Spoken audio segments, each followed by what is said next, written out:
Hola, hola, buenos días, buenas tardes, depending on whatever time you're watching this. Bienvenidos a nuestro primer video instructivo. El día de hoy vamos a hablar del verbo estar. So what is the verb estar? What does estar mean? Estar is another irregular verb that means to be, just like ser. Okay, we already talked about ser.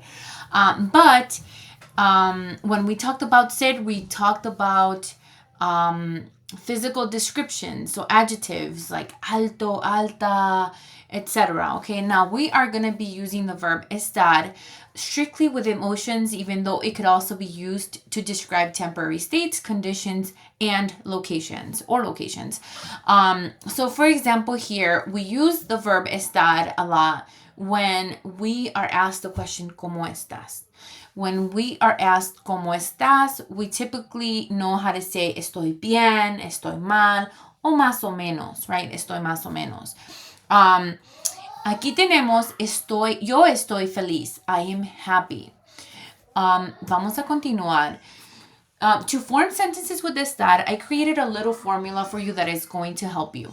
So we have the subject, or the person that we're talking about, the person feeling this type of way, plus your verb estar conjugated, or in a different one of the 5 forms of the verb, plus your emotion. So here we have 3 sentences, sample sentences. Yo estoy triste. I am sad. Tú estás cansado o cansada. You are tired. Ella está enojada. She is angry. One thing that we do have to learn about our emotions, when we are talking or when we use emotions, our emotion has to agree with our gender or with the gender of the subject. So if the subject is masculine, you're going to use a masculine form of the adjective, in this case, of the emotion, right? If the subject is feminine, then you're going to use a feminine form of the emotion. So here we have, él está cansado. Notice how that O is in bolded because we're using the masculine form of cansado because it's él, he. Then we have, ella está cansada. The O changes to an A here because our subject is ella. Okay? Then we also have to know that if the person or the subject is singular in our sentence or when we speak, our emotion is going to stay singular. If it's more than one person we're talking about, then our emotion is going to become plural. So aquí tengo, well, here you go, sorry, my computer moved. Okay, so here we have, él está cansado. He is tired. Ella está triste. She is sad. These are the singular forms. Now, if it's plural, it would be ellos están cansados. Notice how cansado turned into cansados because now it's not él anymore, it's ellos. And then ellas están tristes. Triste turns into tristes in the plural examples because it's ellas now. Okay?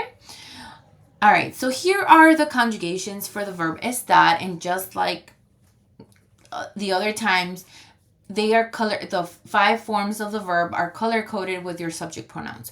So yo estoy, tú estás, él, ella, usted está, nosotros, nosotras estamos, ellos, ellas, ustedes están. Ok, so vamos a hacer una mini práctica.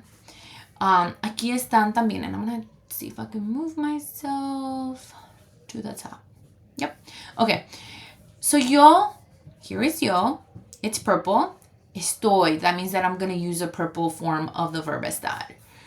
So yo, well, estoy. Tú estás. Ellos. Notice it's green, so it should be green as well. Están. And then we have nosotros in blue, so it should be estamos. Okay? I hope this makes sense. I hope if you don't understand something, go back to the video and rewatch this.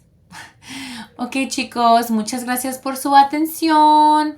Nos vemos. Adiós. Oh, this is not moving. There you go. Nos vemos.